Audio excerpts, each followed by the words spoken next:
At 5:11 a.m. in Worth County, Georgia, the air still carries the cool of night. The peanut fields stretch flat in every direction, dark, low to the ground, and silent except for the diesel rumble starting up at the field edge. 3 digger-inverter machines are being staged, fuel tanks topped, tire pressure checked. The crew chief walks the rows with a flashlight, testing soil moisture by feel. This is southwest Georgia, the triangle anchored by Tifton, Sylvester, and Camilla.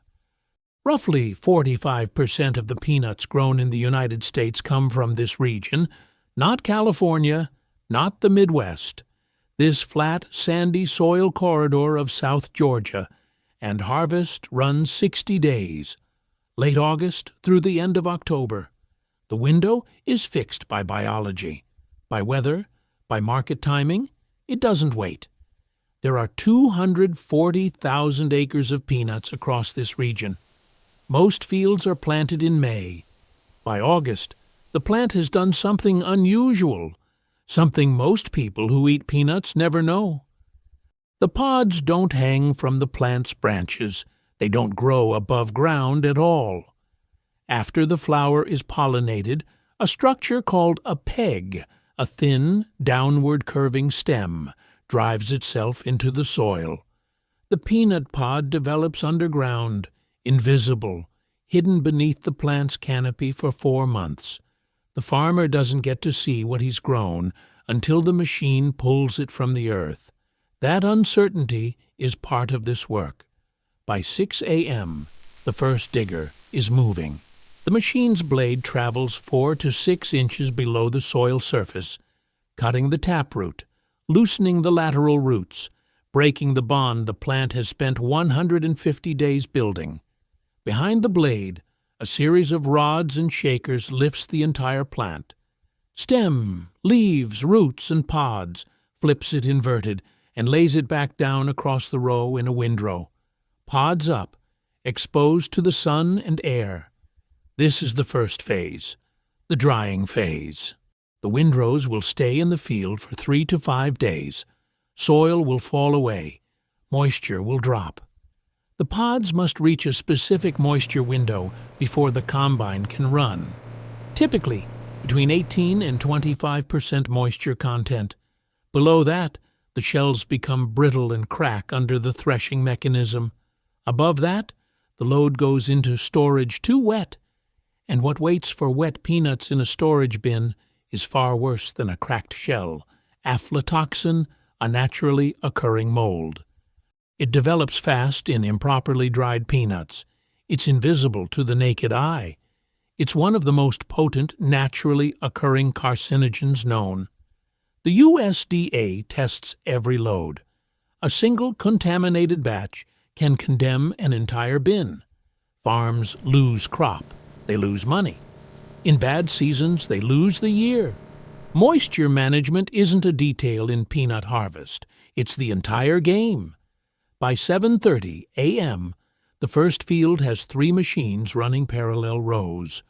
The crew watches from the headlands. A digger breaks down around 8:15. The shaker rods have seized on one side. The field mechanic is there within 12 minutes, already pulling tools before the machine fully stops. Parts travel with the crew.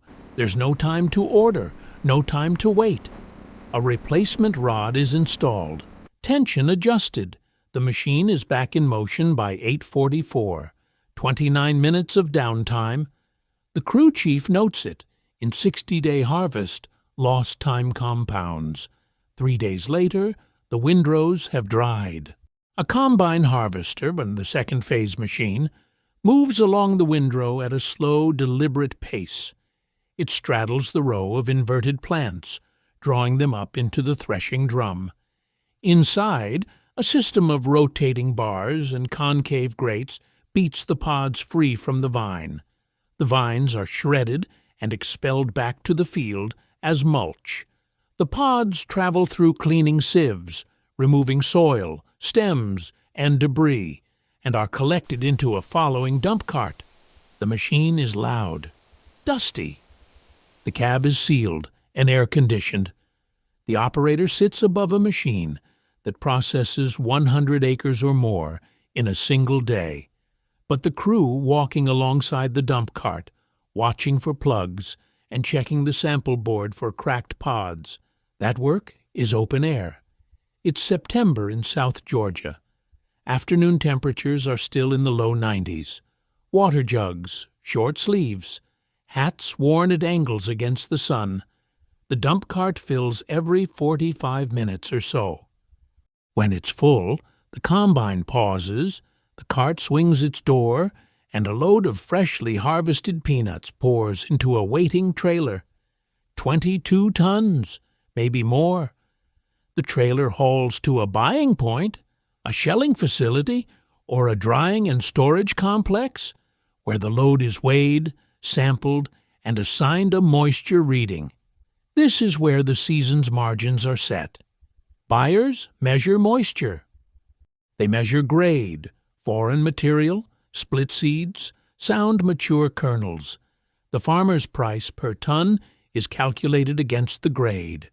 A high-grade load, clean and dry, brings the full contract price. A low-grade load costs the difference. The crew chief has been doing this for 19 years. He's watched good harvests go marginal because the dryers backed up at the buying point and held incoming loads too long in the wrong humidity. He's watched wet Septembers cost neighbors $50,000 in downgraded loads. He watches the moisture readings every morning, like a mechanic listening to an engine. The shelling plants in this corridor, facilities that run 24 hours a day during peak harvest, process incoming trailers into cleaned, shelled, sorted product. Raw peanuts move through hullers that crack and separate the outer shell. The kernels are screened by size. Optical sorters scan for discoloration. Damaged kernels are rejected. What remains moves to cold storage or direct to buyers. Some of it ships to roasters. Some to peanut butter manufacturers. Some moves to export. Much of it will end up in a product most Americans buy without thinking: a jar, a bag, a candy bar, something that carries no indication that it started in a windrow in Worth County, Georgia, in the first week of September. By mid-October, the fields are moving toward their final push. The 60-day window is not uniform. The earliest planted fields come ready first. Farmers manage multiple planting dates specifically to spread the harvest window, to avoid having every field mature simultaneously and overwhelm their equipment and storage capacity. But October brings its own pressure. The first frost risk appears. Temperatures drop into the low 40s at night. A frost doesn't kill a mature peanut crop, but it accelerates drying, and uneven drying creates problems at the thresher. The combines run later into the evening now, headlights on. The fields illuminated by the machine's work lamps, the dry vine dust rising in columns above the rows.